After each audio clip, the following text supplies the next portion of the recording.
Hi there, everyone. Welcome back for a new race today, race 5 of the second FAI Virtual Sailplane Grand Prix.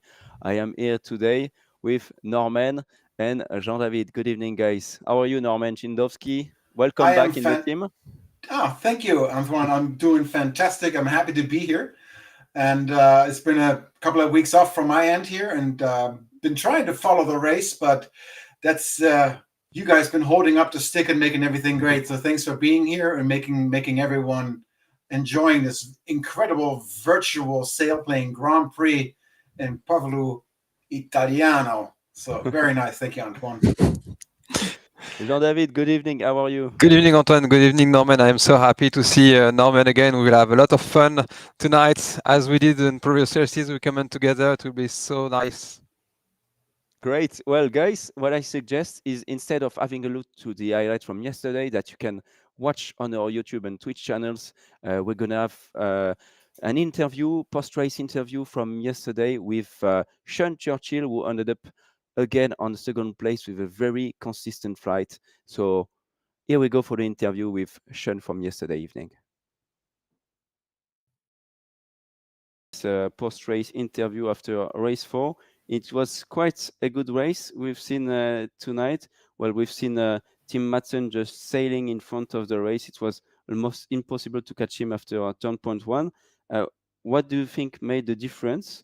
How did you manage to get into the second place? Because then leading that pack was not easy at all. Yeah, I didn't start off very well. I went left with Delta 9, thinking that the cloud would work, but it wasn't. Today was very difficult because the thermals were very choppy, and getting low through these mountains was difficult to navigate. But I eventually got out of it. I think India Sierra Uniform, the guy from South Africa, found a thermal. But again, it was very choppy low down, so it was very difficult to center in it. So I had to just be patient. Everyone went over the top of me, so I was kind of last. And then eventually took that to 1500 and then pushed on because it was dying and it was breaking up. I could see Tim, he turned, I was a bit higher than everyone else going into the first turn point. So I just eased up, I lowered my McCready setting and just took it easy and just be patient because there was nothing around after the turn point really. Apart from going back, Tim went completely wrong direction. I was thinking of going that way, but it was going the other way. The cloud didn't look that great, but when I turned the turn point and then looked over towards him, it was obviously better than I thought it was because it was much higher. So after that, I pushed on, joined the film, but I didn't push to get to the film. I just took it easy, got to the climb. Again, very broken, but once I got over 1600, 1700, it started to be a bit more solid. Again, playing a patient game with it, I could see everyone as I was turning, getting very low ahead. And the plan was to use that ridge to the second TP. Not too close to it, but just follow it just to get some reduced sink because they weren't working particularly well. And again, I then used my McCready about 2.5 and just sat there. And Tim had a good thermal ahead. I could see he was climbing well, and everyone else was struggling. So that was a really good thermal that got me up and caught everyone else up, and then just went to the second turn point. Then the decision then was after that, how do we get to TP3? So I thought I'd go back to that same film, take it top up like Tim did, and then continued on.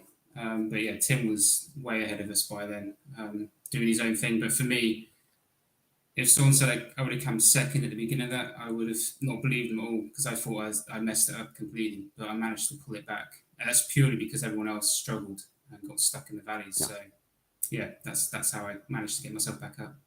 And at the end of the race as well, we've seen something very, very clever from you. You were much higher than the others. You anticipated much more the final glide, I believe, because then we've seen Arthur Duke, Wojtek as well, who had to stop. They were in front of you, but below. And when doing the commentaries of the race, we were like, yeah, okay, they are in front, but they don't have enough altitude now to reach the Pavullo at 850 meters. They're never going to make it. Sean is in a very good position. Arne Martin as well. You were all a little bit behind, but for sure you were both of you on final glide, which was not the case for them. for the four of them in front of you. So very well done from you. From your perspective, what do you think made the difference at that time? When did you take that decision to stop earlier to prepare yourself for the final glide? Yeah. Well, I knew going into the third turn point, we needed to be high, so I managed to crest the lower mountains before TP3 to try and get as high as I could, but not too high. Just enough to get me through that and get me halfway up that through the valley. I knew I could crest it, but I knew that the clouds looked good ahead, so I bounced one and took a climb in there, not to the top of it, and then I pushed on again. And I got a 3.7 meters per second, which I took it all the way to cloud base, and I set my McCready to 2. I was only about 50 meters above glide, and then I just used my McCready, and obviously I got an advantage just hitting the mountainside. I was hesitating whether I should take a cloud, but I knew when I set off, I knew I was getting hunted by the rest of the pack. So I knew I was on final glide, and I knew everyone would be chasing me, and I could see below that R2 is below me. I knew Arnold was behind me. I could see him off my right wing, cresting the ridge like I was, but he was slightly lower and further back, so I was just keeping and monitoring him as I was coming back. But yeah, R2, they were trying to find a climb and Sol trying to push through. But I knew if I be patient and just stuck with it, instead of being chased and do something silly, I would have got back. The computer told me I would get back with plenty of height. So I just relied on that and just focused on that and forget about everyone else.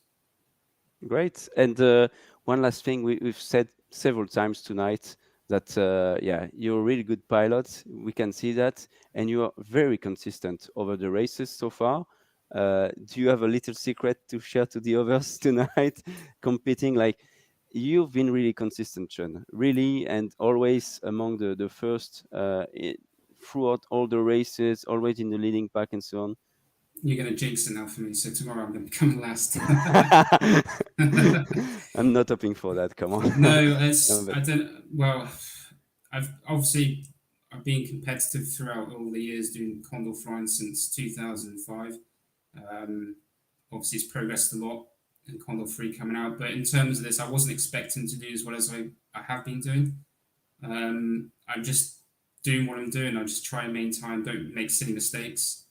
Like you saw on the Sunday, on the Thursday, Tim was behind me. I was slightly higher than him on the final glide. For some reason, I decided to go right of track, a 45-degree track, and added 5K to my journey. I should have just gone straight ahead because I saw everyone below scraping around trying to gain height just to finish. And I thought if I go on the right side of the ridge, I might gain some height.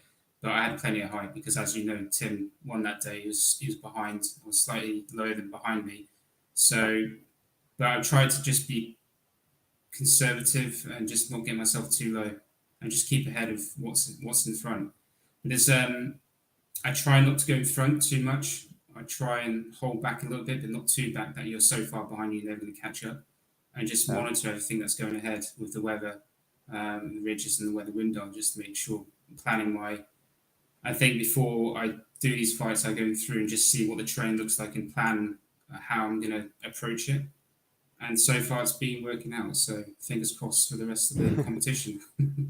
As you're saying, fingers crossed for you. Thank you very much for your words tonight, and congratulations so far for this amazing event that we're all living together. It's close racing, and it's all we want to see. So thank you, and please keep going for the show.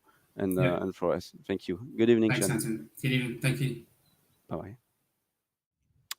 Welcome back in the studio, everyone, for race 5 of this second FAI Virtual Sailplane Grand Prix with Norman and Jean-David next to me. So it's going to be a great race tonight, and I'm really looking forward to what we're going to have. Let's have a look maybe at the task. Today is a bit special compared to the other to the previous races, because it's the first time we are able to race again with the normal task from the Sailplane Grand Prix. They had a great race today with 160 168 kilometers, sorry. So we can have a look at that now on the 2D view, I believe, with you, Jean-David, to present the race. Yes, let's go to the view. Thank you, Tim. So tonight we are flying. On this region, so we are going southeast to the airport. Yeah, now you can see the pilots where they are and where Pavullo is. So for the start, it's the same start as we are used to. We are going then to TP number 1, Muraglione, for 81 kilometers. So it's down on the bottom right of the screen. Then we have a short leg of 12 kilometers, go to San de Tole.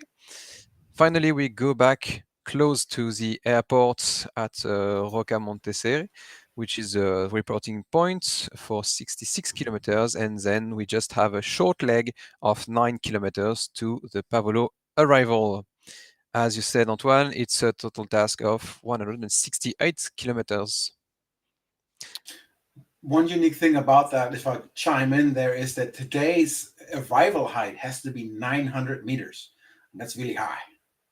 Yeah, for the arrival, 900 meters instead of 850 meters. So it's already quite high with 850. We are not doing arrival straight on the line, where the pilots can either land or do a low pass. It's always pass, not that low, which is like 300 meters above ground level, 300, 400 meters above ground level in Pavullo, and then they need to come back, turn right tonight to go on right and downwind for the runway 20 in Pavullo. A great race. As you said, we will do the same race as the real SGP, and there is one key point. We talked about Condor 3 2 days ago already, I believe. And we talked about dynamic weather and so on. And in the middle of the race, we are going to cross one valley with the highway going from Bologna to Firenze there and to the Magello Valley that you will see. We'll talk about it again during the race. And we could have split the weather into 2 dynamic weather zones in between the valleys there if we were flying on Condor 3 tonight. So now you can see already in the organization what we are thinking about, that what we think we can do for the next races in 2024 when the game will come out. So yeah, it's already so nice to be able to think about that, because in the real race it was so different in between those valleys today. So really looking forward to the release of Condor 3. Back in the race should start in 7 minutes approximately from now. We are just above the race start. Norman, where are the pilots today? Where are they today? Yeah. In Italia, some pasta on top and everything. I mean, Parmigiano. Now they're in the air right now. They're getting ready, folks, and they've been working on it. We just had a chat with them in the Discord group, which is a private group that nobody else can join but us as monetary, as moderators, as well as all the pilots. And they're all excited to have this race because it's a little bit of ridge race, but the power, the energy of the ridge today was only 12 miles or 12 kilometers of wind. Yeah. Is not enough energy to keep them up over the ridge, but might help them a little bit. But tactics will show. And look at it. Beautiful day. We have some cumulus clouds happening. Tough terrain. It's not an easy terrain to soar in, especially with light winds. So they really have to keep track on not landing out. And compared to the official race and the real life today, I think most of them made it. Do you have any information about that, of the actual race? Yeah. They most of the pilots made it. Only 2 of them had to turn back with the FES engine, so electric engine, today. So quite a good race, and they had 10 points at the end of the day for the winner. Jean-David, we can have a look very quickly to the weather on the left side of our screen. The weather tonight, we try to make it as close as possible of the reality. So we have a cloud base around 2,000 to 2,300 meters from QNH. We have the wind at 12 kilometers from the southwest. The QNH is the standard one. We have 3/8 of cumulus and average climb between 1 and 2.5 meters. The wave probability is weak, but there is a quite strong gradient of wind when you are going up for a temperature of 22 degrees. There is no rain shower today, but in real life there were some, so we won't be able to model it tonight. But very interesting race. The lifts are quite less strong than the previous days. We will see what we will have. Indeed, much weaker than the previous day. I'm looking forward actually to see the real average speed of those thermal, if they can climb at 1.5 or maybe 3 meters per second on some thermals. So looking forward to see what they have in the air.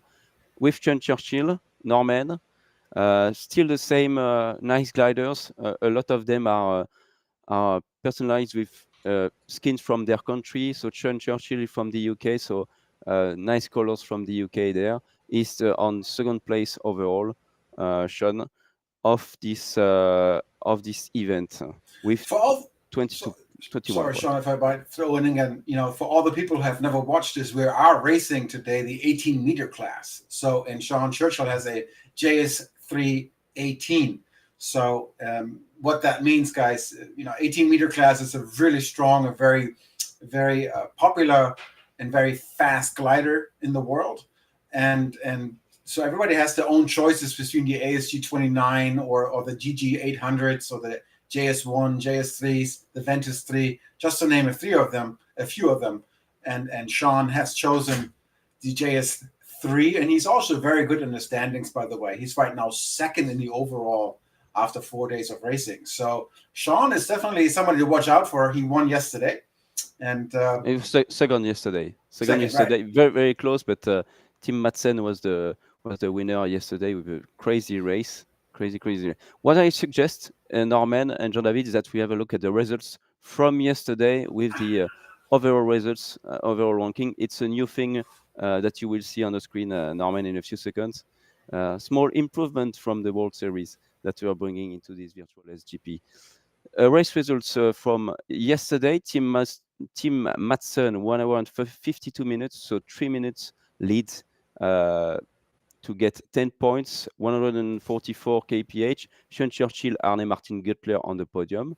Vic Schoenemakers, Jarmo Karjalainen, and Wojtek Soltysik to get 6, 5, and 4 points. Arthur Zuk, Thomas Meyer, and Stuart Henschel closing in with 3 points, 2 points, and 1 point. Very close between all of them. The leader of this ranking is Wojtek Soltysik from Poland with 22 points. Sean and Tim have 21. Zbisek, race winner as well, 18 points. Arne Martin and Vic with 15 points. Jarmo holding up with 14 points. They are all still in the race to win the championship. Arthur Duke, Vitol Rozak with 9 points, and we are hoping some points for Donna Pierluigi, Darius Gudjunas, and Kelvin Van Balen, the last 3 pilots who did not get points yet in this competition. Looking forward to that. We can get back to the race of the day, race 5. Norman, they are getting ready. The start should start in about the start should be open in about 2 minutes from now. 1 minute and 15 seconds. And now it's getting tight, guys, because you want to really hit that start line that we can see right there in the shady grayed out area. That's why you want to go under the start line and hit it at the perfect timing. Not too fast. Don't be ahead of yourself, but don't be too late either, because this is GP racing. It's like Formula One. You want to be, when the light goes green, you want to be at the start line and off you go, because first come, first serve. And if you're behind it, it's hard to catch up, because these glider pilots as well as planes are so strong and so equal. This is going to be a really interesting race today. Once again, I'm looking forward to actually being here and watching the start moment for sure. No, Jean-David, how much time do we have? 30 seconds. 30 seconds. Great. We're going to follow the countdown with you. In just a few moments, the pilots are getting ready for race 5 of the second FAI Virtual Sailplane Grand Prix. Amazing race today.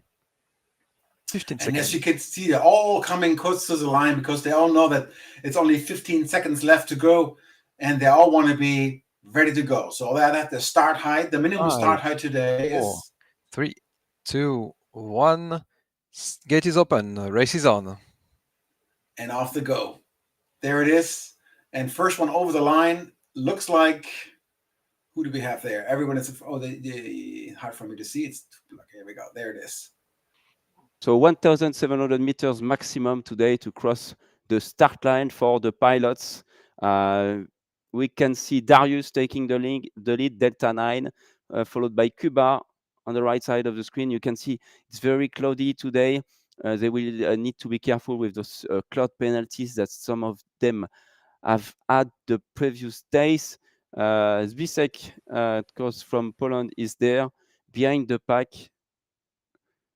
And yeah, obviously Benfest once again needs to take points because he only has 6 points overall, and he needs to defend his reigning world champion title. So he needs to defend the crown in this week race.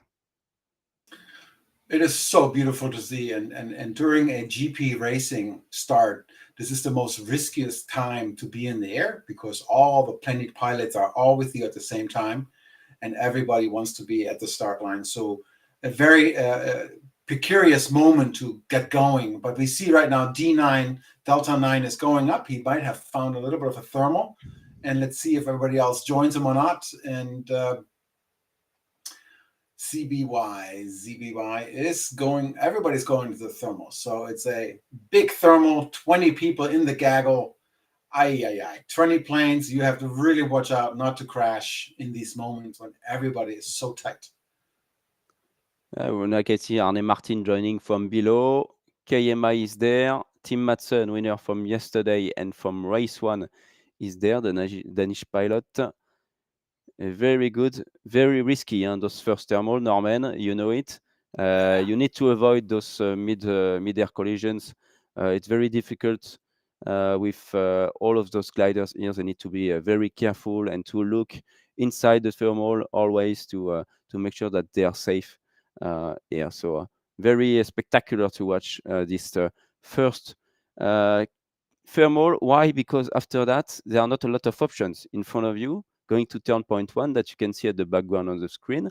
Probably they will have to go next to the ridges there and to do maybe a detour. That's what Sebastian Kawa did in real life, as well as Stilo Ali goes today. So looking forward to see what's going to happen in the next few minutes. If some of them are going to choose to go right straight in the valley or go to the ridges. Because as you said, Norman, the ridges are okay, but they are not exceptional today. They are not going to gain a lot of energy. They are just enough to stay in the air, but not enough to climb. So it's going to be interesting to follow. Right. And here we are seeing one person, Julia Kilo, on the right-hand side, is taking a different strategy. He does not go for the thermal. He's going on to find and fly his own way. And that's maybe a good option because if everybody does the same, you're always behind. But if you find something, and there he is, Jaromir Kajalanin, he is taking another cloud. He is trying to fly his own race, and this may or may not work out. But again, it's just the beginning of this race of the 168 kilometers, and looking forward to see how he goes with that strategy. Yeah, I totally agree with you, Norman. I don't know if you saw the race of yesterday, but Tim Madsen did exactly the same thing. He chose an important decision at turn point 1, and that's why he has a minute of advance at the end of this race. A very important decision at a key moment, and this is it. He won the race quite easily yesterday. Right. And as we can see, so we can watch around the average vario rate is 1.5 to 1.8 in uprising air for Arthur Zucker. And we'll see if Juliet Kilo will find something better once he reaches the next cloud and see if it makes sense or not. And that's a really good way to compare this right now. And to fly with 19 pilots and gliders in this gaggle, man, your head is going left and right all day long, because you cannot just look at the instruments, because somebody might just out thermal you, come from below, or somebody slow from above. And man, this is exciting, beautiful, and yeah, there you can see it. This is incredible view right there. Love it. And to fly with 1 or 2 or 3 in the same gaggle is one thing. To fly with 19, that's world class in itself. So wonderful to watch. And I love this about Condor, that we're able to see this from this perspective, and giving you all this view of how does it feel like to fly in the virtual world. And it's not much difference, except in the real world, you wouldn't see the blue name tags on top. You would have to read it. Kind of like, what is it? Okay. But, this is great. And we have somebody leaving a gaggle, as we can see. He took off. He says he has enough height, maybe to go. So we are with Arne Martin Gutler from Norway. He has a great Twitch channel, AM Gutler, that you can follow, where he's live streaming all his races. So that's really good, because we can just take his stream and show it to you, the online view from Arne Martin.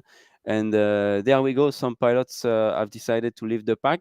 Sean Churchill there, our second overall, with Darius Gudjonas, and Jarmo Karjalainen is here as well. We've seen it. He's there. Jarmo. Speaking about Jarmo, the fan club of Jarmo has raised their hand in the comment. So there's a lot of comment already in the different chats. We are live in YouTube, Twitch, and Facebook, so don't hesitate to send us a comment to say hello. We have Kekeleku, we have John Davis, Frank, Yane, we have Halil, we have Wind Whisper, and Emiville. So welcome everybody for this race. And as usual, the Jarmo team, go Jarmo. Greetings, Norman. Good to see you, Norman. It's for you, this. We have already a question just about curiosity. How long it takes before starting this live? How much time you need to spend to getting things ready? The whole day. The whole day, yeah. No. 2 years. 2 years, no? Yeah, 2 years of work. No. Yeah, we've been working for quite some time now, already 3 years doing this all together. But actually, in such an event like the virtual SGP over a week and so on, for me, it's the whole day, the full day of work, because in the morning when I wake up, I have the briefing. I receive all the briefing from the real Sailplane Grand Prix, and then we need to decide with the task setter what are we going to do? Do we follow the real race or not? Then we need to try to set the weather. We have version 1, 2, 3, and 4 along the day. If they flew this afternoon, then you need to adapt the weather for the day after their flight once they arrived. You need to prepare all the assets for all the graphics and everything for the live streaming, and you need to have the follow-up ready to do all of that. And then you have all around a lot of email to send to gather all the people, to send all the news everywhere and so on. It's very busy, and for Timothée and Jean David and Norman as well, it's quite busy, because then we are getting ready approximately 2 hours before each stream to make sure that everything is working and so on. And sometimes everything works perfectly. It happens to us on the first races. Everything is ready, and then suddenly you start and there is something not working. It's been working for 2 hours, but it doesn't work anymore. It is what it is. Welcome back, welcome the chat, and send us a lot of comments. We'll try to read them with Jean David, keeping an eye on everything there. Ask your questions. Norman is there as well, so go on the chat and encourage your pilots for tonight. Back in the race with Norbert Kiss. Let's go. So we could see that Julia Kilo on the right, that's right behind the yellow line right now. He actually chose okay. He's not far away. There he is. He is ahead of everyone, and he's not too low. So he seemed to have found a decent thermal. And we missed that because we were talking to you guys, explaining us how long it takes to get up and running on this World Wide Web that we're in, and streaming it for you. And but he seems to be, Jarmo is really good right now. And he's heading for the next cloud, even though there's none to be seen. Interesting. I like to say hello to all these guys, and somebody saying TKM, huh? Timo. Matzen. Yeah. Go Timo. Right. There he is. And he's number 3 right now in the overall ranking. Very strong, very, very good pilot. Also have a very good stream on YouTube. And you can see him almost daily. He's flying so much on Condor. And these guys are really, really dedicated. I mean, talk about spending time to be the best pilot in the world. And there's his stream right there. Super nice to see. And I have flown with him. An incredible man, very dedicated to his sport. And if you have nothing else to do, you can always click on Tim and say, let me take a look what he does. And you always see it. I love the colors of these designs, the flag designs on the gliders. It's so incredible, good looking. I mean, wow, dig that for sure. There it is, the Danish flag, the Denmark plane. Love these designs. I'm always impressed. I wish the real gliders would look like this, huh? Me too. Some don't like that. They don't like to see colors. They prefer full white gliders and so on. But that's their opinion. I respect that. But for us and for the viewers, it's much easier to see the pilots. You can see straight away that it's Benfest here with the colors from Germany. It's quite easy for us to follow. So the yeah, reigning world champion, if you don't know, Ben Fest. And then we have another German, Joshua. 2 Germans here. Yeah. And different design, but still quite obvious. Black, red, gold is the colors of the German flag. And that's the beauty of this. We can exactly see who it is right away. We don't have to guess. And that makes it easier to see and follow. And here's the Australian. Red, David Redman. Very nice pilot and gentleman, for sure. Yeah. Good people all around. I mean, wow. Yeah, top guy. Vic Schoenemakers from the Netherlands here. He's made his own livery with the lion from the Netherlands on the tail that you can see here. And the blue colors, really great. And yeah, Jarmo, you've seen the races previously from Finland. He has a livery as well, but I think he just forgot to put it today. It happens quite often that you just forgot to click and so on because you're busy with the race, thinking about all the details, and it's just one small click. You need to choose the right livery and so on. And I'm the first one to forget about it. So it's no big deal. But yeah, I hope it's gonna continue like this, doing good racing. We have 2 packs, Jean-David. Seems. Yes, since the beginning of the race, they took a first thermal after the start line to climb a bit, and now they are all in a long straight line to find the next good lift. I think they are all trying to reach one and the same cumulus, or at least they both have one cumulus to reach. They know what to expect from the cumulus images, and depending on these images, they know if the cumulus looks like good or not. And I think it will be like that until the end of the first leg.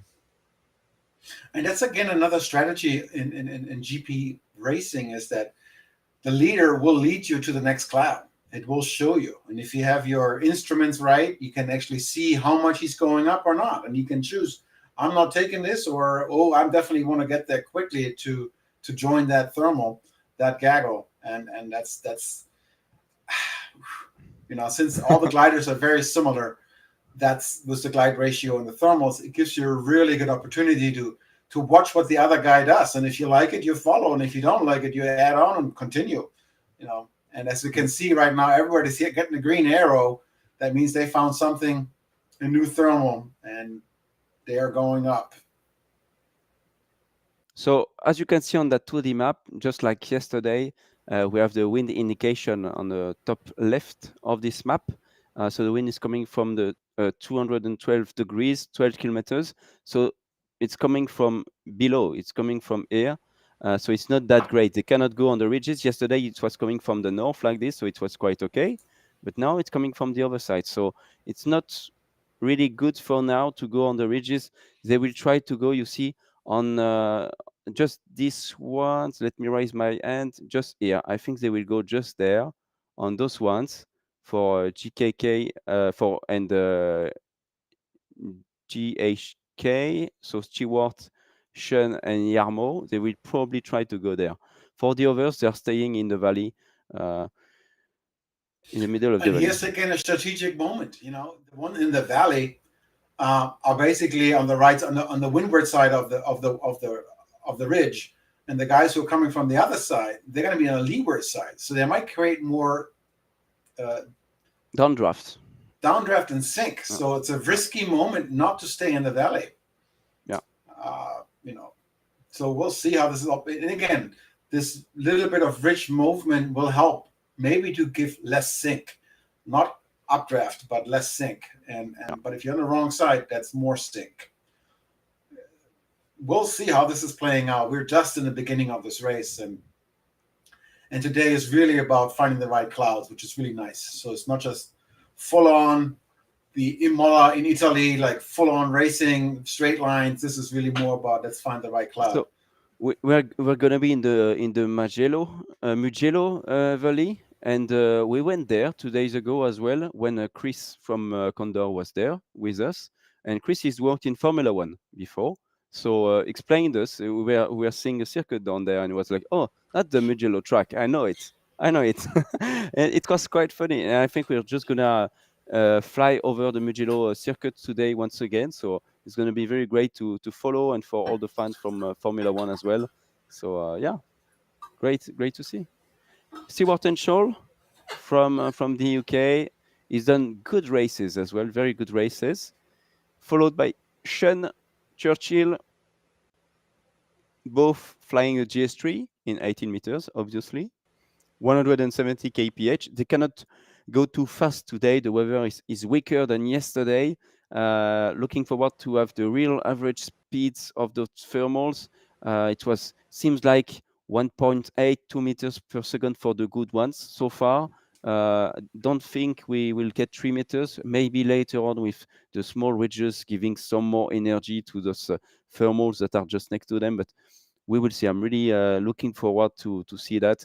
The speed for today, we will see. I think it's going to be 1 hour and 45 minutes for tonight. We will have a look. You can see that Sean actually gets some lift, quite a bit on the ridge. He is flying 1.8. He's been going up and up and up. So that's really, really nice. So he actually caught that uplift, the updraft from the ridge. And he's pretty close to the ground. If you look at it, there's not much space left between him and the trees. And it's all forest. So there's not much area to land out. So it is risky what these guys are doing, considering. And but they found some good rich parts. Yes, and now they continue, and you will see they are joining the valley, and we see the highway. I think it's the highway just next to them, just below. You can see it's kind of a S there. I think it's the highway coming from Bologna and going to Firenze via Mugello, and that's where today in the real race there are two separate air mass with bad conditions on one side and much better conditions on the other. So it's interesting because, yeah, as I said, in Condor 3 we could have split the weather in two dynamic zones to create a much more realistic race today. So really looking forward to 2024 to have some races on Condor 3. Really looking forward. Darius Gudjunas, he didn't score points yet, but he's been really consistent. I don't know if you remember, Norman. He was in Australia and he's won the virtual Sailplane Grand Prix in Australia with raining almost all the races. It was crazy. Super consistent guy, always at the top and winning by 1 or 2 minutes. It was absolutely crazy to follow back in January 2023. And didn't score points yet, but he will score for sure. Maybe today is his day, and I hope that for him, obviously. That'd be nice, and looking his beautiful colors on his glider, definitely. He deserves to get some points, maybe in the first, huh? How about that? Get them 10 points and go up. And if you look at the scoreboard, the overall scoreboard, everyone almost, at least half of the group can basically score. If they win for the first time, they could go up to the top, or very close to the podium. So this race, we're in day 5 of 7, correct? Day 5 of 7, indeed. Right. So there's 3 more opportunities to score, and so nobody is sitting pride in their nestles and saying everything is good right now. No, it's way too tight, and even for Dario or David Redman right now, who's in 10th place with 7 points. If he scores 10 today, he's going to be up there, very close to the podium. Everything is possible. Arne Martin Guttler, from Norway here. That's his own skin. So Norman, you may not know, but Arne is flying in real life as well, and he's bought this glider, a GS3 RES. So he's the lucky owner of this glider, and that's his own livery. So he's flying with his own identity in the virtual Sailplane Grand Prix. That's quite cool to watch and to follow. Quite a unique livery as well. So he's there and joining the ridges north of the Mugello track here. Really great. Leading the race now, we have Jarmo Karjalainen, Stewart Henschel, and Sean Churchill, followed by Darius Gudzinas from Lithuania. And then we have David Redman and Arne Martin Guttler. Right. I've seen Benfest higher as well. Yeah, that's it. Benfest is higher. So Benfest has a good advantage here. He's in a much better position than David Redman and then Darius. So great flying so far from the world champion. Right. And to go back to Arne, I don't know if you remember, but Arne Martin Guttler helped me to, in real life, get my radio, my Becker radio that's now in my old little Labelle. And he helped me to, their club in Norway uninstalled the old radios. And I was fortunate to buy the old radio from them and got shipped over to the US, to Florida, and I installed it and it works. So thanks, Arne. And, a secret extra button for you. Yes, you're going to win, Anyway, but yes, Benfest looking really good and really high here. So he had a good thermal earlier, and it's now catching up as the top 5, and see if it's going to play out.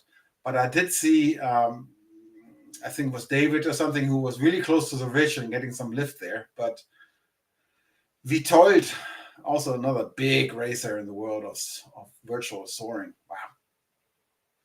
But they found something here. He's one of the best, Vitold. One of the best. He was second at the first virtual Sailplane Grand Prix final. So he wants to improve with his 4 Polish boys there. So there are 5 pilots from Poland in this world final. Very good group, flying quite often together, and he's climbing with the guys. So good position for Vitold here with 269. That's Donna Pierluigi, the Frenchman who needs to score some points today as well. Best of luck to you, Donna Pierre, once again, and to Vitold and to Benfest. Hopefully, we're going to have a great race and other winners tonight so that we can have the ranking even more tight until the end of the week. That's the goal for us. If we can have that, that's great. The 2D view with you, Jean-David. Where are we? Yeah, so we are in the middle of the first leg. Now the pilots have reached some small ridges right here, which are well placed when we see the wind. So they try to catch up, not lifts, but less think than we can expect in the other position. And we are now seeing that they all are grouped together on this ridge because it seems to be a very good option right now. Nobody has took so very important decisions. They are all following up the leaders, and maybe we will see other decision after when we will go to turn point 2 or turn point 3. Right now, leading Jarmo, following Stewart Henschel and Sean for the 3 first pilots. But you can also see that they are low on altitude, right? So we see the gaggle right here, they're all going up, and the top 3 that you just mentioned are all about 1,200, 1,300 meter low. That's why they're ahead. But they've been ahead. They've been ahead through the entire leg. So it seems to be working for them. But now we're coming into an area that becomes higher and higher. So you have to create more altitude to be able to get to turn point 1, because it seems like the mountain's getting a little higher here. And we'll see if Yamo will find some good lift right there. The clouds is coming up to him right on the edge of the ridge of the mountain, and it might be a good one for him. If he does, he is in good position and not just low, but also high. Let's find out what happens in the next minute or two. You see the shadow on the cloud on the mountain. That's the cloud shadow from that big old fat little cumulus cloud that's sitting there. And let's see if that has carry some good updraft for him. And if it does, he is in a very good position for sure. But he's getting low. Vic Schoenemakers from the Netherlands back in this race, holding up with the leading pack, Benfest and Donapier at the top with Vitold, and then it's splitted into two groups with Vic Schoenemakers, Arne Martin Guttler climbing there, Delta 9, Wojtek Soltyzik, Arthur Duke, the Polish guys are there, Joshua Arndt as well. So yeah, Benfest is going to leave this thermal in a few seconds. He's going now, obviously. He doesn't want to get into the clouds, because if you go into the clouds even for 1 second, 1 second means 10 seconds penalty. So that's quite a lot. Some of them has had those penalties 2 days ago. They don't want to do that again, because then when you have 10 pilots coming in 22 seconds, if you get 30 seconds penalty, you can come from first to last, well, to 10th, and you get no points. So they need really to be careful with those penalties. We've talked about it already, and they know it. Vitold, be careful when pulling out of the clouds. The cloud base at 2,100 meters, and Jamon was at 1,200, 1,100. So that's almost 1,000 meters, or 900 to 1,000 meter height difference. That's quite a bit. That gives you quite a bit of energy to soar on to go to the next turn point. So that's good to know. Cloud base 2,000 to 1,100, and I'm surprised he went as high as he did. But he knows that the next, getting to turn point 1, you can see that the mountains are getting higher. So you want to be high, because you don't want to scrape on the mountain itself. That's just too risky. And that's his way of going. Safe. He's always safe. He always goes safe. He always goes high, and he usually shows up very strong. Then all of a sudden, like, oh, where did he come from? So. Yeah, in the chat they are worried about Tim Madsen. SBL send us a message. How is going Tim Madsen, because he was not in the past goggle. Yeah, right there. He's a bit late compared to the other, but we will see. He's able of everything. We all know that. He's not in the top 10 so far. Huh? Not in the top 10, so he needs to hold up and to continue flying. Yesterday, he's done his flight on his own. Brilliant flying from Tim. Yeah, we will see what happens. He can catch up quite easily, I believe, and he can do his own choices and just drop all of them behind as well. So I'm not too worried for him so far. Jarmo Karjalainen climbing with Stewart and Scholl here at 64 kilometers flown, and the distance to turn point 1 is 81 kilometers. So they are at 15 kilometers away from turn point 1 right now. So it's quite good for those guys. Donna Pierluigi, 1,935 meters. They're going to join them. As you can see, the turn point 1 is not far enough. Then turn point 2, and we head back towards Pavullo. It's going to be a fast race. They need to climb well to take the best thermals today. There are not a lot of thermals, but they need to climb very well. It's the key for today, I believe. But you can see Luigi is coming up from behind, and he still has an altitude of 1,900 meters. And we saw Jamu with 1,200 meters, 1,100, just trying to get up. And so he's going to pass them, it seems like it, because to reach 700 meters of altitude gain, it's going to take you a few minutes for sure, unless you have a boomer of 5 knots or more. But I don't think this day is designed that way to have that much lift. So we'll see if scraping on the bottom will work, or if staying high and fast is the option for today. Lovely, lovely, lovely. Donna Pierre doing a great job. We are back with the 2D view. As you can see, a large group, widely spread is right there. All of them are here, Jean-David. Yeah, the distance between the different pilots is rising a bit. It depends on the altitude. I've said, as Norman said before, we can see that Yarmo is right now quite low compared to the others. Just above me, you have the different competition numbers of all the pilots and their altitude. Here we are ranked in the dependence of altitude. So Yarmo is just 1,400 meters, and Sean is not so high, but Ben Fest is way higher. He's behind, but maybe catch up the leading group with a higher altitude. So we will see. They are following the ridges as expected, and maybe we will be in turn point one in a few minutes. And you guys saw Sean Hill with the Sierra 19. He took an early turn and did the thermal, and he is 1,500 meters, so he has a bit more safety line here for him, and he's going to catch up much better. But again, Ben Fest, the German, is at 1,800 meters right now, and boy, is he going to be good. Sorry, I'm rolling my chair is rolling to the left and right. I apologize. Yeah, I can see there's quite some wind where you are right now, Norman. So just hold up there. I just want to be closer. It's like a little closer. I'm sorry. Chad Churchill is there. We are heading towards turn point one still tonight with Norman Chindowski and Jean-David Toby.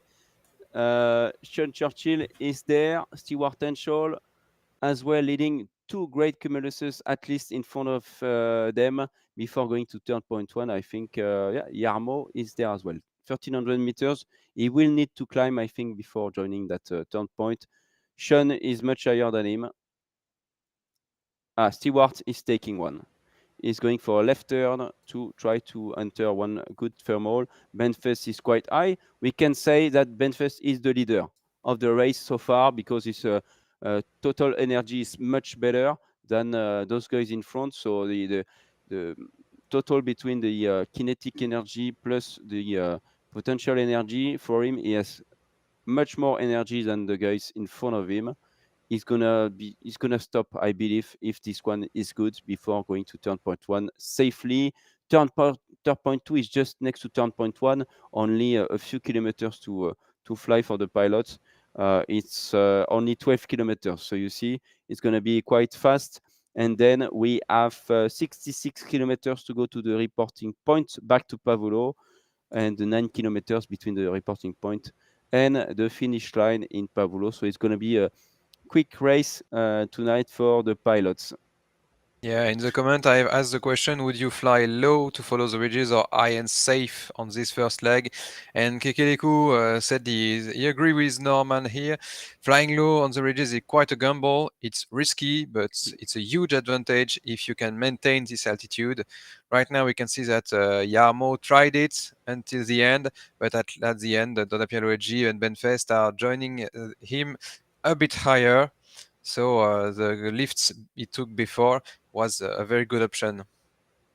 Yeah, here and Donapierre is now passing Ben Fest with more height, and so Ben is no longer in first. It's Donapierre right now, and I wonder if they're going to take this thermal or not. I think Ben is taking it, and so is Donapierre.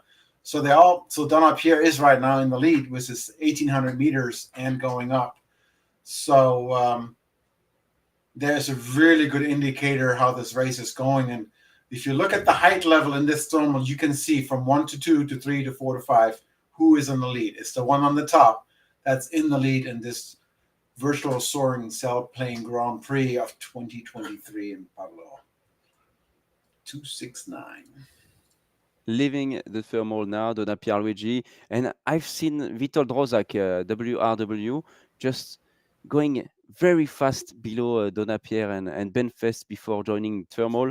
He doesn't want to give up on Ben. He wants to stay very close to him because maybe he feels it can be his day today. So let's hope for a good finish for those pilots at the end of the day. Sean Churchill still below with his compatriots Stewart Henshaw. I don't know if they are flying together, but they are flying close to each other for quite a few miles now. So very interesting to watch. Benfest is there on his way to turn that first turn point of race 5 of the second FAI Virtual Sailplane Grand Prix. And Benfest chose not to thermal. He just took one or two turns just to tank up a little bit, and he realized that ain't a good thermal enough for me. I want to continue. No. And so did everyone else. The people who came from behind with more height chose not to thermal. They just took that extra lift, pulled on the stick a little bit, sucked up the extra energy that came through the thermal, and went on, like we can see. But that's how it is. And Sean is also right there, which is nice to see. Sean Churchill. They're all just, this is great. This is great racing. So that's why the Grand Prix racing is so much more intense than flying the normal tasks, because this is who leads and is high is the leader of the race. And this is so easy to compare compared to doing a 2-hour window of the race getting going, which is it's easier for the pilots to find the better things. This is really about who has the best idea and the best strategy in the moment of the race. Exactly, nice. Norman. Exactly. We are reaching top point 1 in a few seconds now, probably 1 minute for Benfest before turning that first turn point and turning right to turn point 2. Sean Churchill holding up there at 1500 meters. Very good flying, always consistent. As you can see, they are not flying so fast today. They are not flying at 220 kph, as we are used to see for the beginning of the race, but much more like 170 kilometers per hour now. So they know that the weather is weaker than the previous days, and they are being very careful not to fly too fast, I believe. Well, it's still 170, 180K compared to a regular glider who flies like 100, 100, like 65, 85K. That is more the reality. But these high performance gliders like Benfest's Ventus 3, those can fly these speeds of 170K and make a distance of 168 kilometers in less than 2 hours. Amazing. Yeah, exactly. I think that's what's going to happen without any problem today. Probably 110 kilometers per hour, 120 maybe for the finishers. That's what they should aim for tonight. They all know that. So 117 between the thermals and thermals with 1.5 2 meters per second to get more or less that average speed in 1 hour 45 minutes. So we will see what happens. Benfest here, reaching turn point 1. The German pilot at 1,631 meters, Mr. Benfest, the reigning world champion of this virtual Sailplane Grand Prix, is the first one today to reach the turn point. Follows very closely by Donna Pierluigi, the Frenchman, and Witold Rosak from Poland. We have Sean Churchill below with Stewart Henschel.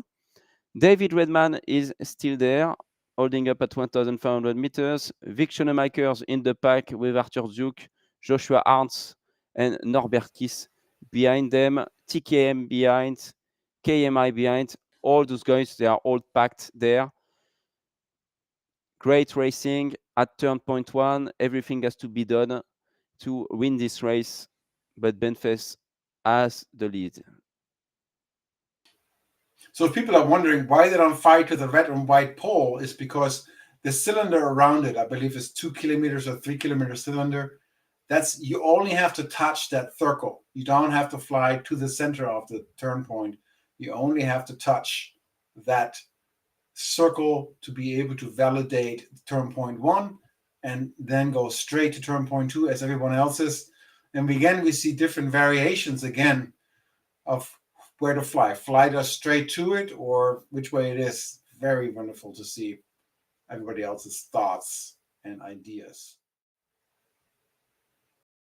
Yes, it's very interesting. Thank you, Tim, for this view. Maybe you can zoom a bit. So we are right now in race 5 of the second FAI Virtual Sailplane Grand Prix. Most of the pilots just turn point 1, and 2 strategies can be seen right now. We have a lot of people, most of them, who are going straight to turn point 2, and we have on the other side Stewart and Jarmo, who are trying another path, maybe following these small ridges right here to follow the energy lines. maybe they trying something to gain some points and some average speed from turn point 1 to turn point 2, even if it's a quite short leg. We will see if it's pay when we will reach turn point 2.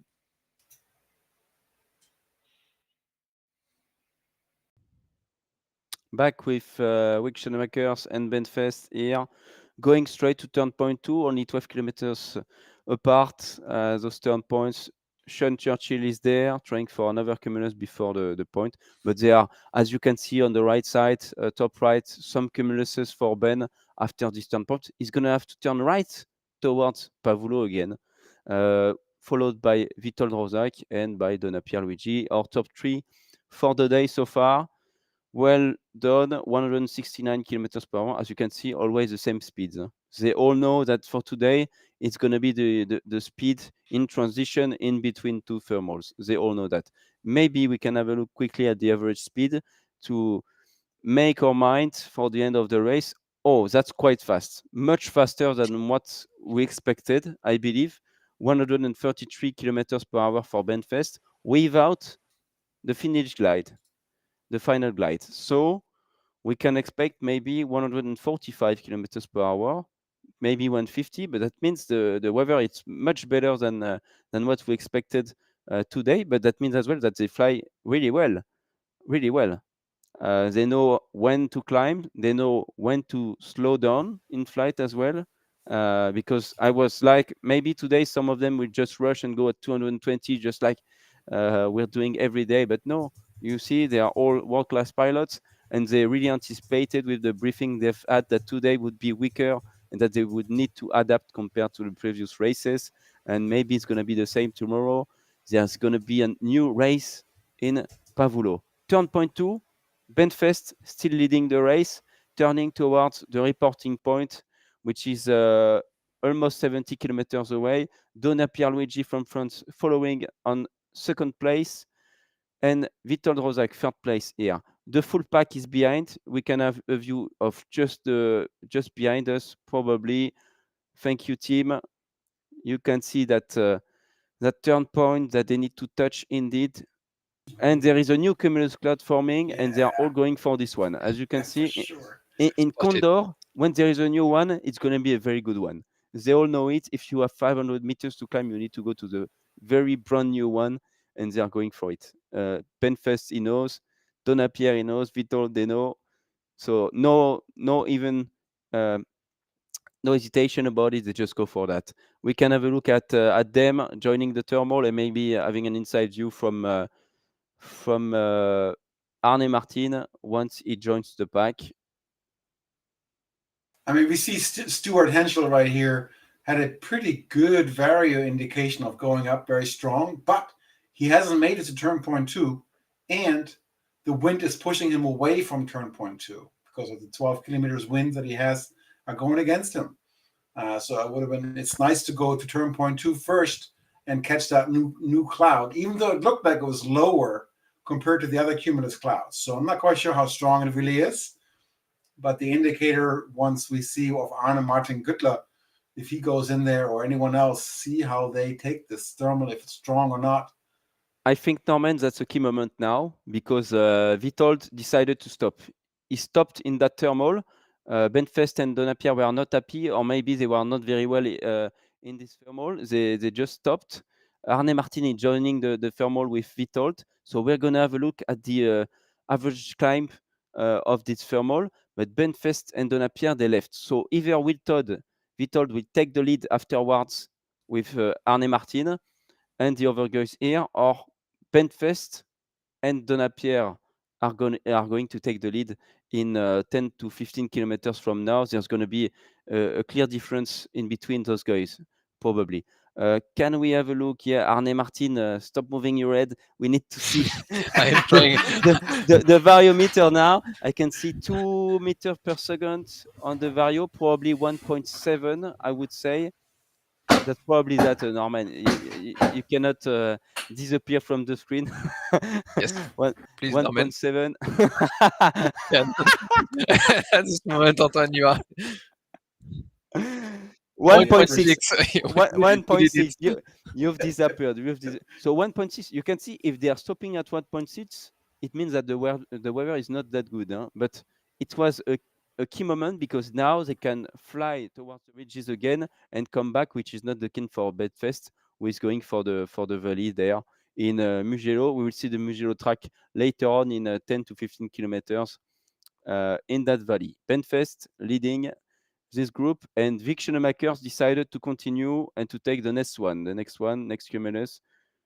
It's a risk taken from Vic, but he needs to win the day to be able to win the championship.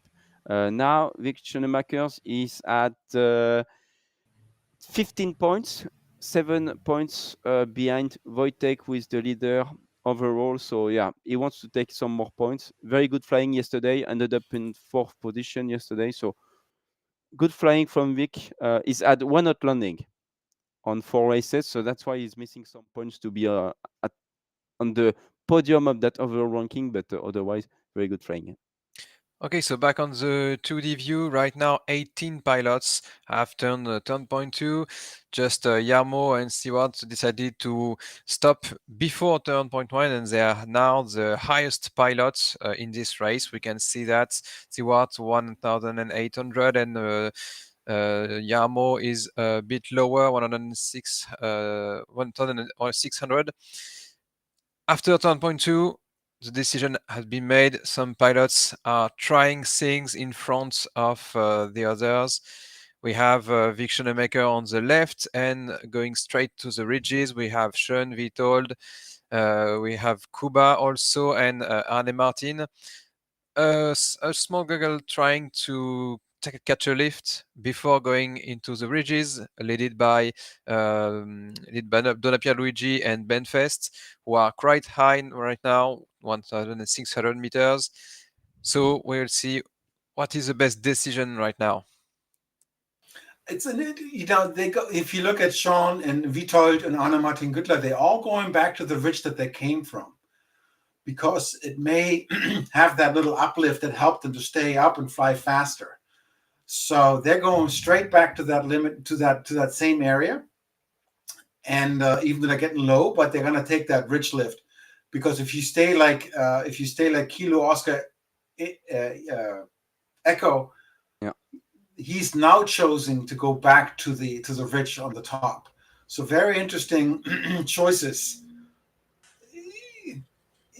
And we have also the other guys coming back from behind again, who thermaled before, Yamo, and they thermaled before. Now they have enough height. All the strategies seem to work today. It's such a very tight racing. Very, very, nobody's really leading this race at all. It's really difficult for the pilots. They are all trying to take an advantage somewhere along this race, on the ridges, under the cumuluses, and so on. Just one question from Julien on the chat on YouTube. Hello to you all. Are Grand Prix task always using racing task with regatta start, or use AAT standard racing task, or is it Condor limitation? Thanks, and thanks again for the commentaries. Thank you, Julien. So yes, the Sailplane Grand Prix is very different from other type of competition. It's not the classic gliding competition that the people know. Sailplane Grand Prix is really focused on how to explain to the public the gliding races and the sport of gliding or soaring, depending on where you are in the world. So it's just always the same. Regatta starts, so all gliders start up front at the same time on the same line, just as you've witnessed at the beginning of this race. And the first one to cross the finish line is the winner of the day. We make it easy for everyone, for us, for the pilots, for the public. Only a very few penalties, very minor. So yeah, it's just to have a lot of fun and for the public to understand the races. So no AAT and no standard racing task, I would say. Not for the Grand Prix. That's why it's called GP racing.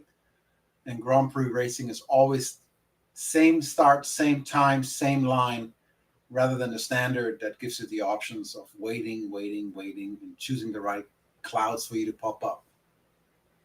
Time goes to zero, you better go. Every time you stay behind it, it's time wasted. And Week right here is taking a really risky approach, flying very, very low and hoping to find something that will lift him up, because he's at 760 meters. That is a risky approach to this, but he's hoping that cloud right there gives him the lift. Oh, look at that, 10. Come on, pull. What happened? Did I just see a 10 and he didn't take it? Yeah, it's an instant variometer, so as it is not average, the values can be extreme, but they are now very realistic of what the lift can give in reality. So maybe just a small stop on the chat, because we have a lot of messages to support the pilots. Yane say, we trust you, Yarmo. It's kind of a religion.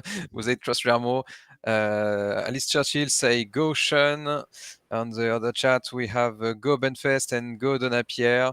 A lot of pilots are supported by the comments. Don't forget to send messages to them, as they are all of that kind of messages.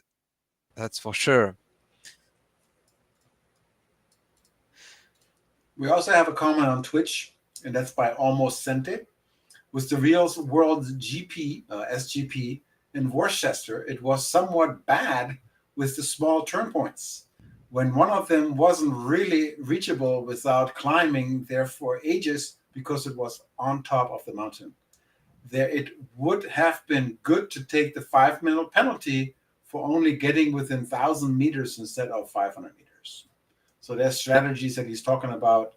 Yeah, so that's something we are being very careful with those turn points. So there were last year, well, for this series, 10 national qualifying Sailplane Grand Prix in real world, and the issue is that the organizers change quite a lot. Sometimes they organize a Sailplane Grand Prix 1 year and they do the next one 5 years later and so on. And they don't have time to understand all the rules and so on. And that's something we are really closely monitoring for those races. And we've had one example during one of our races here. When we prepared the task, there was turn point that I noticed was, on top of a mountain. And I was like, guys, we need to modify that and to put it in the valley, because we need to have the guys being able to use all the strategics, all the tactics that are available. They need to be able to fly the way they want to fly. So we put all the thermals in the valleys to make sure that they can go as low as they want and use the ridges if they want that or not. So we are being very careful not to have those turn points on the mountains. And indeed, in Worcester, it was not the case for all the races. Why? Because we were replicating all the races from the real world. And if they do that, we don't modify that in the virtual world. So we ask them every time to be very careful, but sometimes on one day you forget about that rule or so on. It often happens, and local organizers as well tend to try to implement new things sometimes that we don't ask and so on. So we need to have a look every time and to correct, to pass behind, to say, okay, no, you cannot do that. We need to make things simple and so on. So it's always work in progress. And when the new team is coming, you need to explain once again the new rules and so on. So thank you for your comments. Indeed, it's something we are closely monitoring, and we don't want to see that in Sailplane Grand Prix. We want to have race and fair race for everyone, not something on top of a mountain that no one can pass through because of the weather or whatsoever. Yeah, and speaking about rules, maybe viewers that don't know a lot of riding, gliding, flying, because he's asking, Ran Carlos, is it like sailing race in the FAI Sport channel? Question for you, Norman. Is it like sailing in real? Yeah, there is some comparison that you can make. We do look at the weather, and we do have the turn points. But as an example, if somebody, like, one of the rules that's very important is that when you start a thermal, and whoever started the thermal first, let's say they're going to the right clockwise, you have to follow that, right? In sailing, it's a bit different. You don't have that. You don't thermal. You just go with the wind. But there's rules that you have to follow. Compared to sailing, it is not the same. Not really. But many sailors fly, or vice versa. Many flyers have gone to sailing, one or the other. I can't compare it though. No. Yeah, but maybe just on the rules of the competition, we can see a lot of racing in sailing. I can't remember the name, but with the boat with two floaters, it's approximately the same. There is start line at the time it's open. They have some points and some floaters to turn, and then the first at the finish line is the first to win. So maybe in this way, it's kind of the same. Speaking about Yes. rules only. That's GP racing. Always the same. Just stopping you for one moment. We are talking about sailing, but let's talk about Formula One and racing cars. We have Team Madsen in front of us, and we have the Mugello track just below. Just behind Team Madsen here, you can see the track of Mugello, very famous in Italy. Great moment for the pilots overflying this mythic place for Formula One. Tremendous races there as well. Great races for Formula One fans. Took place there on the Mugello track, and saying hi again, once again, to Chris from Condor if he's watching tonight. Great stuff with a small airfield just below Team. Yeah, just right there. That's an airfield for Mugello and for the helicopters as well, probably, who are filming the Formula One races. That's the track for you guys if you like Formula One. Thank you, Tim. Great. Maybe, yeah, if you're watching the live with us, we are at more than mid race tonight of this race 5. 45 kilometers to go with Arthur Zuk there, but a little bit lower. And I think it's time to talk about Trustmaster for a moment tonight, because as you know, there is something going on with Trustmaster, our partner for this event and the others. Someone from Trustmaster will come on Saturday for the last race. You will be able to talk with him. There are giveaway prizes. You can win one T16000M FCS OTAS on Facebook and another one on Instagram. You need to like, follow, share, and comment the post on Facebook and on Instagram. Do what you want, and we will announce the winners with the guy from Trustmaster coming on Saturday. Promo code FAI 15 if you want to buy something. We do not get any money for that, but we highly recommend to buy the one that is at 50 euros with the promotion, the T16000M.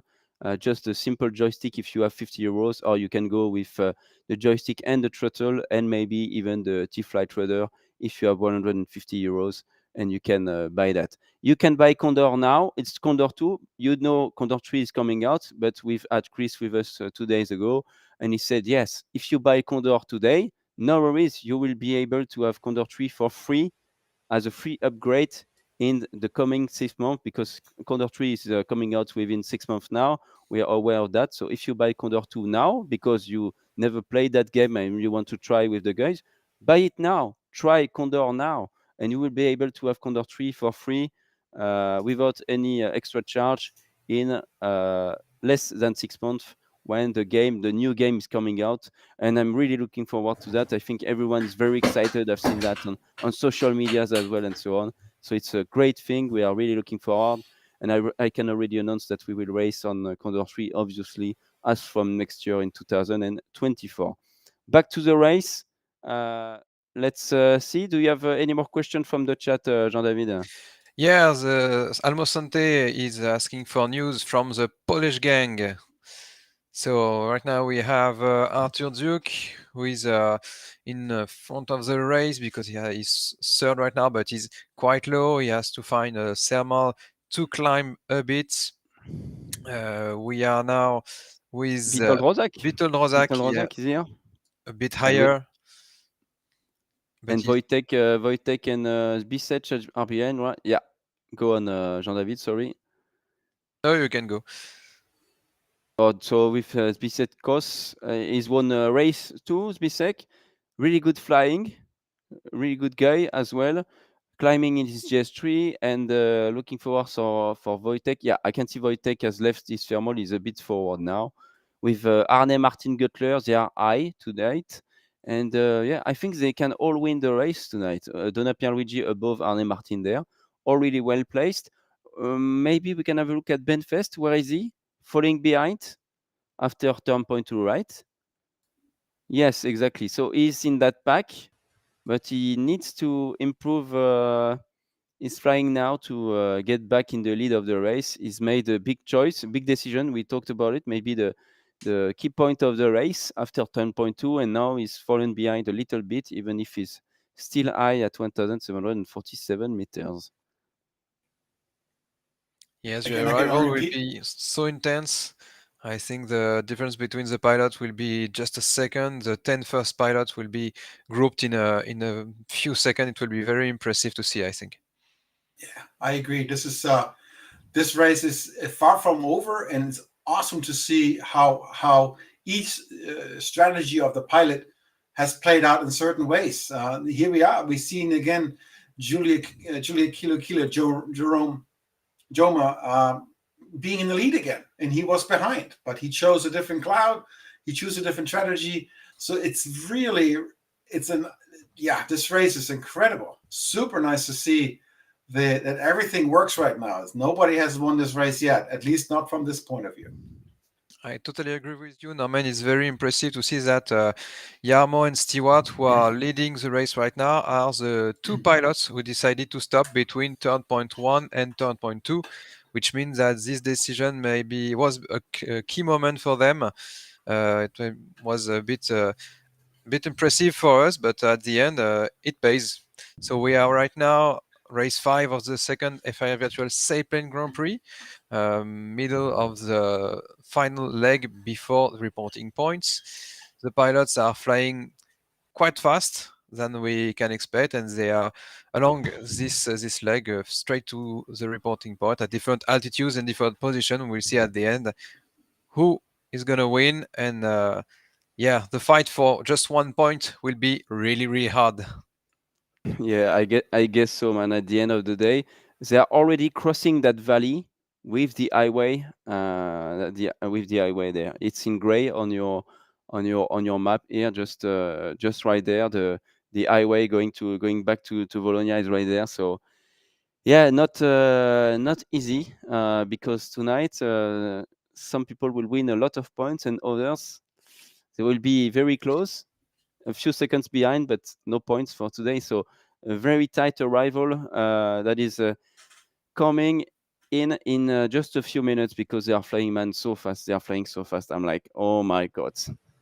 Just imagine if he would have had the 118 kilometers task yesterday. Just imagine how fast they would have flown that. It's crazy. To have a 2 hour task yesterday, we would have needed to put the ceiling really low with very weak condition and so on, and we would have had some hot landings, maybe some media collisions in the weak thermals. It was not possible to do that at all. And we talked to the pilots before the race, and they said, yeah, it was really a good decision from you on the organization side to do a real race yesterday, much more fun for everyone and so on. So they were all super happy to have another race than the 118 kilometers that they had in real. Stewart and Scholl, sorry, is there Arthur Zook a little bit behind? Much more. Yeah, he needs to climb. He's below Arthur Zook. He He's is stuck in the very valley. low. Huh? He's stuck in the valley here. Yeah. Vitold, much better for Vitold. Not that high, but much better. There's some shadow. Norman, you know that, in Condor, and probably a cloud. Just a few hundreds of meters above that shadow. So he's looking for a lift, probably. The last one, huh? You can see TP turn point 3 there. That's just the reporting point, and we are in Pavullo. It's super close. 136 kilometers flown out of 167. So it's just 30 kilometers to go. Now 30 kilometers to go for the pilots. They need to arrive at minimum 900 meters. Somebody's dropping water. Yeah, but that might not be a bad idea if you want to climb back and Yeah, if you want to survive. if you want to survive, if you don't want to outland and keep your chances until the end of the race, you need to get back home. Huh? If you don't come back home, no chance you can win the race. Well, he needs to get above this ridge somehow, above over the mountain, and so does Jerome. They all have to get above it, and they're getting really slow to scrape over that little valley, and so they can find another opportunity to find another lift. This is very risky flying right now, and I don't think you'd be doing this in real life. Look at that. Oof. Oof. Oh man, guys, that's That's tough. tough. That's tough indeed. Arne Martin Guttler is there, much higher, with probably the pack with Benfest and Donna Pierluigi. They were all together, and they are in a very good position to get that thermal, that last one, and to reach Pavullo in the first position, because those guys in front, the six pilots that we have in front, are in big trouble. Not even thinking about Arthur Duke in his valley there. So 7 pilots actually who are in big trouble. And we need to climb before reaching 3.3. Yeah, and 170 kph, man. No more than that. yeah, exactly. And Kekeleko just said something very interesting. He said that just like yesterday, staying high is paying off. I think you're right. The pilot who take care of that are leading right now. So we will see. And John Davis say a lot of. He's encouraging Stewart. He can do it because he needs a lot of encouragement right now to climb. Go Stewart. Try to survive. Somebody's flying the opposite way because they have no lift. They're low. This man, this is like, now we can really see that sometimes being a bit more patient and be more safe, fly high and fast, rather than low and fast on the ridge in these valleys. You have to get over these mountaintops, and if you can't, you're stuck. And Ben Fest is showing, his patience now maybe paying off. Really nice. He was behind. Now he's in front or coming up. So, looking at from this point, you can see somebody's in really trouble. 560 meters, A33. That's just, oh no. KMI 1,800 meters behind for KMI. So I guess he's a little bit behind those guys to be that high. But we need to monitor that because he might just come over the top of everyone and go straight to the finish line. It happens during the Sailplane Grand Prix races, so we need to be careful with that. Oh, can we zoom out to find KMI? Is he somewhere that we can see him? Because he's so high. Where are he? Yeah, he's there. We had to blip out. Okay, but he's going to come now. He has now the height. He is 500 meters above everyone, 400 meters, and he's going to catch up. Yeah, I think he's going to catch the guys, but it's not going to be enough yet to jump over those guys. Let's go back to the 3D view because it's going to be interesting. As you can see, they have quite some lead. He's only crossing the valley from Pavullo, going from Pavullo to going from Bologna to Firenze. So it's not going to be enough. Great flying from KMI coming back, obviously, but I would like to monitor Delta 9 and the group with Donna Pierre and Benfest. So Darius is trying to climb, but as you can see, it's not easy. It's not easy at all today. Sean Churchill, second place overall, is there with Darius. Benfest is joining. Benfest is joining now, while Donna Pierre is on the left with the other guys. Yeah, Nothing is done. Nothing is done. At the end of the race, just one lift, better than the other, can make the difference. And they are all trying to reach one. So make your bet. Who is going to find the best lift? Yes, that would be great to know in the comments of the chat. What's your bet for tonight? Because it's very tight in between the pilots. So maybe we can all try to make a bet in between us already. Jean-David, what's your bet?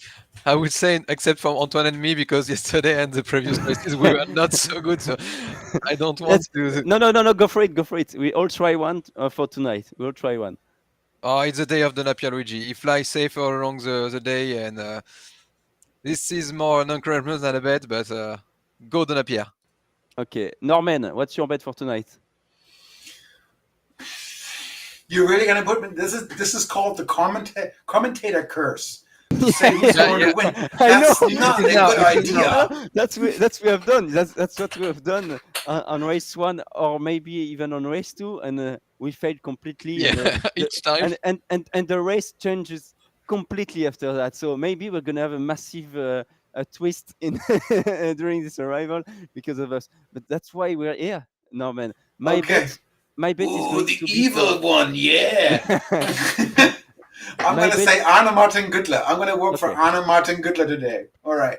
Arne There he is is. next to Donapierre, they're very close. My bet was for best Benfest.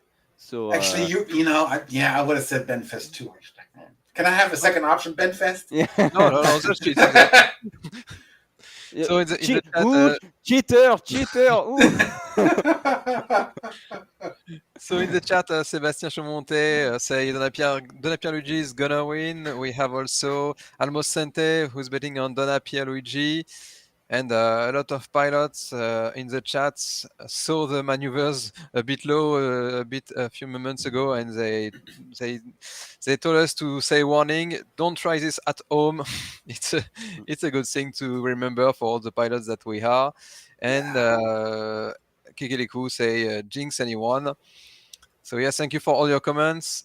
Tell us who you are supporting on these final moments of the race and who your bet is on. It is definitely. Donapierre Luigi in a good position. I knew that. But so is Benfest and Donapierre. They all seem to be in a good position right now. And where is the KTM? TKM, sorry. Where is our TKM? Is he coming from behind? Is he? Where is he at? Is he? Where is he? In the back. He's in the back, but lower. They have stopped. Benfest and Darius have stopped. Let's wait a few moments here to get an average climb. Maybe we can go back to Arne Martin's view to have his average speed during that climb. What's the climb for Arne Martin tonight? And then we can try to guess what Benfest is taking now. It looks like a good one. He's trying to... Yeah, it's 2 meters per second, and he's flying for 2 meters per second. He has enough altitude to reach Pavullo, but not to reach Pavullo at 900 meters. So 100 meters are missing for him tonight, I believe. Or maybe we'll try now already because he knows it's going to be very tight. He's going to fly a little bit slower, probably going to join Benfest. Maybe either he's aiming for that or joining in Benfest. Aiming for the turn point. He's gonna set the autopilot straight to the point, probably. Let's wait a few seconds. Arne Martin going for that. Benfest, where is he? Joshua Arndt started to go towards the line. It's not enough. He's going towards Benfest, maybe, or trying to climb. He's hoping for some. Oh, well done. If this one works well, maybe that's a good point for tonight. Maybe that's good. Benfest in good position right now. We have some comments. Support to Vic. Vic will win. It's a bet. So after that, we have some word in the national language, but I can't read it and I can't understand it. So the message will be read, but not by me. Sorry. Yeah, Benfest, Donapierre, and Arne Martin. Great position for the 3 pilots. 152 kilometers flown, out of 168 kilometers, 16 kilometers to go. 15 now, 15 to go for Benfest at 1,200 meters. Is it going to be enough? Only 300 meters to do 12 kilometers. That might not be enough. We will see. Darius Guzman has 1,200 meters as well. So they go for that option and they will try to reach at 900 meters the finish line. A very good option taken by Benfest. Arne Martin and Donapierre Luigi are going for the reporting point as well. Same altitude.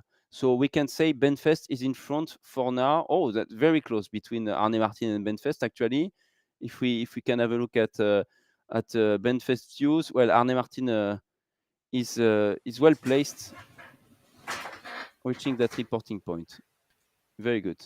Yeah, I have some news from the race, and unfortunately, it is very bad news for some of our viewers because Yarmo has outland. So unfortunately for him, he didn't manage to catch the good lift to climb a bit and to reach the reporting point that the others are doing right now. So go Yarmo, but for the next race, no points today. And Benfest only has 200 meters left of height because the minimum height is 900. Remember, not 850. I hope he listens to this and knows that that's the key. They are going. They are going for it, but they know it's going to be tight. Arne Martin Guttler and Benfest are about to reach the reporting point tonight. Very close to the reporting point. I think Benfest is taking the lead by a few seconds, and Arne Martin is going to be just behind. The sink or the uplift they will find in this valley is going to be very important for the final glide to know who is going to win this race tonight. This is really close finish racing here. And well, Benfest is the first to go through the point of the turn Yes. point 3. And that is awesome. Arne Martin Guttler is right behind him, slightly higher. Slightly and then we higher. have Donna Pierluigi. Oh, Wow. yeah, That's intense. That's going to be tight between those guys. Oh, Donna Pierre is well placed. Yeah, he has more height. La. 900 Benfest is meters. below both of them. This is interesting to see now how this is going to play out. If anybody is higher above them, not really. This is, wow. I mean, Donna Pierre is really stepping on it right now. It's like, I'm taking this as fast as I can. And he can pull up, with 200 kilometers per hour. He can always pull up to get that last meter or two to come back up to 900 meters minimum arriving height. Very close racing, very impressive all the way around. Wow. So Donna Pierre didn't get any points yet in the World Final. Today, he's going to be able to score his first points and maybe go with 10 points straight away. 10 points, it's a very good thing to get back in the game with 2 races left after tonight. It will be a very good thing for him. Hoping for the best. Arne Martin just behind him, a little bit lower. So it seems difficult to catch up with Donna Pierre. Benfest cannot do more than what he's doing. Darius Gudjunas didn't score points as well. So tonight, first time to get those points for the pilots. Very well done. Only 5 kilometers left. Let's check just behind them. I feel that the whole pack is crossing the reporting point right now, and we might have some surprises among the 10 first pilots tonight. Maybe Donna Pierre. just second the 2D view to see who just go through the reporting point. And we go back to the race in 3D. Yeah, just the pilots are stuck. Some of them are stuck behind. They didn't manage to catch the lift. And the most of the group is after the reporting point. Go back to the final glide. To the 3D view. Let's go now. Donna Pierluigi, 900 meters. Let's see behind if someone is not catching up. Arne Martin is there. Maybe he will try to push and pull. Donna Pierre, 940 meters, 196 kilometers per hour. Benfest is behind below. Little bit behind, a little bit below. Exactly. Okay, yeah. He needs to be careful with Darius Gudjunas, I guess. That's why he cannot push more.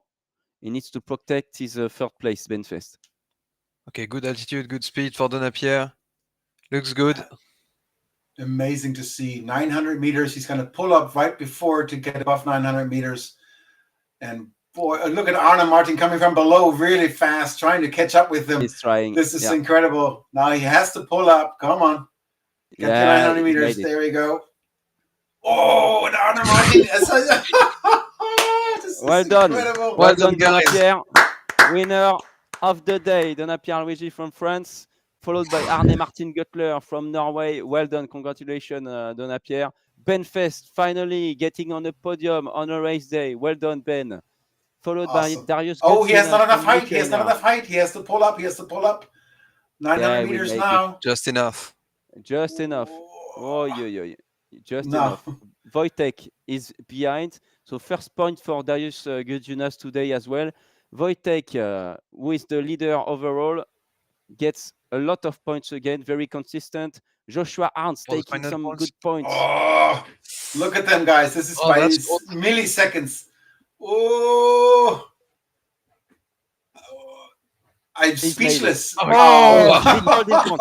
That was This is Vitold sick. in front. Oh my goodness. Vitold in front. We have Thomas Meyer coming here. Tim Madsen. That's 1, 2, 3. I think, yeah. We have 9 people already through. Yeah, so nine pilots. Yeah, exactly. 9 pilots already crossed the finish line. So no points tonight for Tim Madsen and for the other ones.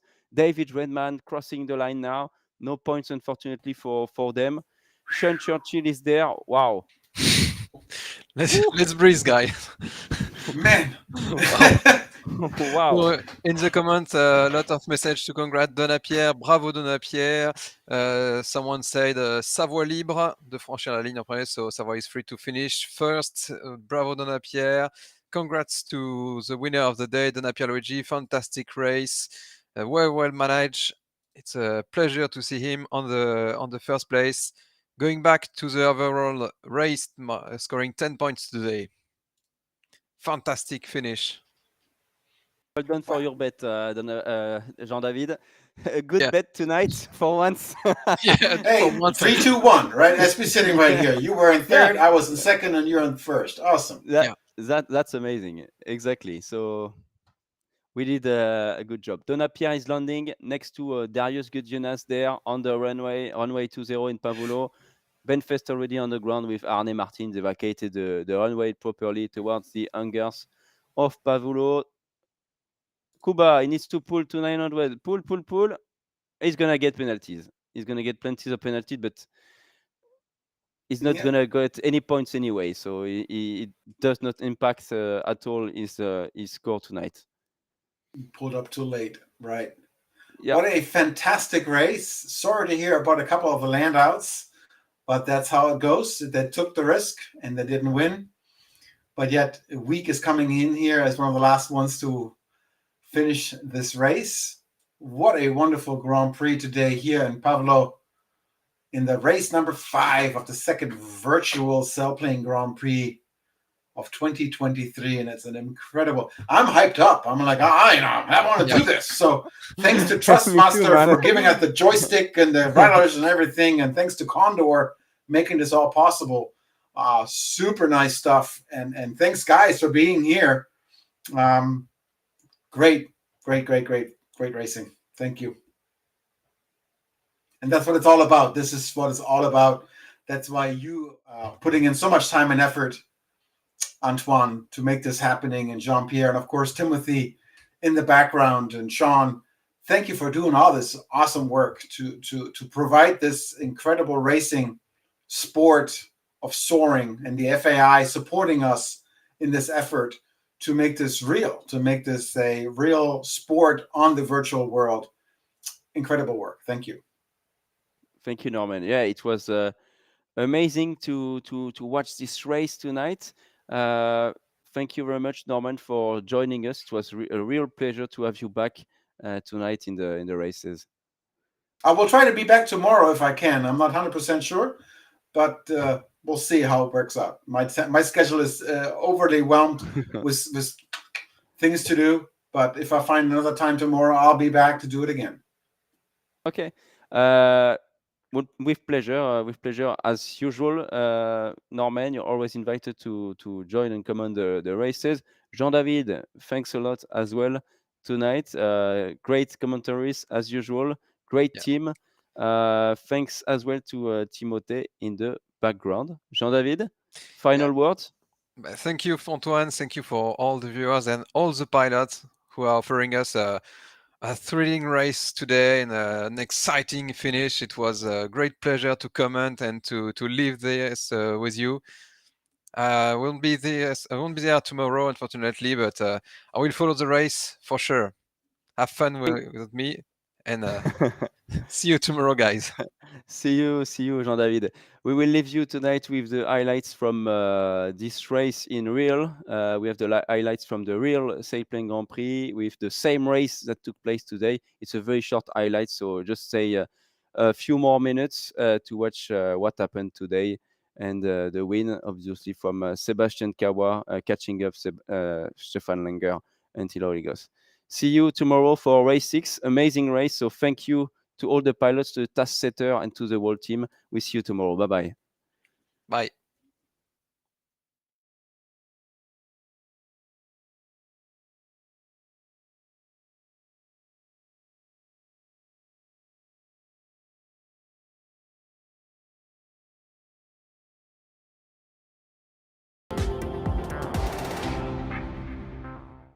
And welcome to the Sailplane Grand Prix. We are day 5, race 2, and we are with Brian. What about the weather today, Brian?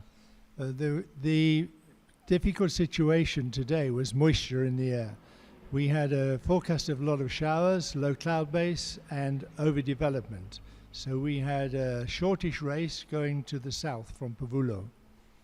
But at the end, we can see that we are just before the start, like 20 minutes before, and the gliders, the pilots are really high, 2,500 meters. So it was a bit more optimistic than expected?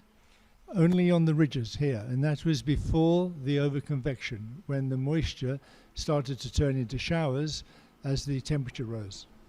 Okay, and today the start was with a limiting 1,700 meters, and you can see that it was a pretty smooth start for the pilots, with Didier Haus from France leading, but also Alberto Cironi. But there was a bit of concern because you can see the altitude of the pilots is lower and lower, and we had some doubt if it was a day which was possibly cancelled at the end. But luckily they all quite quickly got into gear for flying low down, and they found their way through the low hills towards the first big ridges and to the first turning point. At one point we are losing 2 pilots, so Lucas Indarzik and Giorgio Galetto, but the other groups of pilots are able to reach the big valley, but you can see the weather, it's difficult. Yeah, overdevelopment and very weak thermals and a low cloud base made it very difficult to take the first 2 turning points. But still they are able to reach the second turn point with Sebastian Kawa and Alberto Cironi, but you can see altitude again is quite low. And then Thilo is making the show. And Thilo pulled away, and he just pushed on, lower, running the ridges in a very, very determined fashion. So Thilo is leading, followed by a group of glider pilots together, and they want to reach some altitude for the next key point. And it is this point that Sebastian really made a big leap. He moved towards the ridges and flew a longer distance, but along the edge of the ridges, and he started to catch up with Thilo. And it's also interesting to see that Stefan Langer was making a complete different route to the north and catching a lot of altitude. And Sebastian joined the group he had previously been behind, but he went immediately into 2 meters climb. And this was much better thermal than the other guys, and it brought him above them almost immediately. And at the end, Sebastian is just before Stefan Langer, who is a bit behind and below, and he will secure a win for today. The Sebastian was first to finish, and he was closely followed by Stefan Langer. So we are just with Stefan Langer crossing the finish line, followed by Thilo Ligos on 3 Victor, and you can see also Alberto Cironi. And Claire asked Sebastian when he landed what he was thinking about at the time when he was behind Thilo and Thilo was pulling ahead, getting lower and pulling in front of all of the other gliders in quite a spectacular way. He gave us a lesson on the first leg, yes, and he followed the mountains, and he was faster than the gaggle trying to climb. So on the way back I decided to do the same. I don't know why, but after the first turn point I was able to catch up with the front, because initially I wasn't lucky enough that we had a bad patch in the middle of the first leg, and there was a ridge, and I don't know that area. I've been there for the first time in my life, so I don't know these mountains. But the decision that made me win was to jump to the one ridge left on the way back, and because there were fresh clouds, and the path that Thilo decided to go more straight was already in the shadow. So I, flying in the good air, was able to, although I did some kilometers, I was in a better altitude at the last thermal, and I got 2 meters, and they had not so much. So that made me win today. But I don't know what Stefan Langer was doing because he was very close. And the winner today, a really excellent flight, he'd entertained us terrifically towards the end, was in his Ventus 3 from Poland, Sebastian Kaba.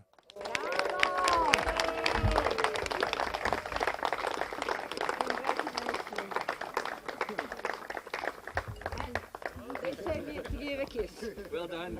Well done. Sebastian. Grazie a voi. Well done, Sebastian.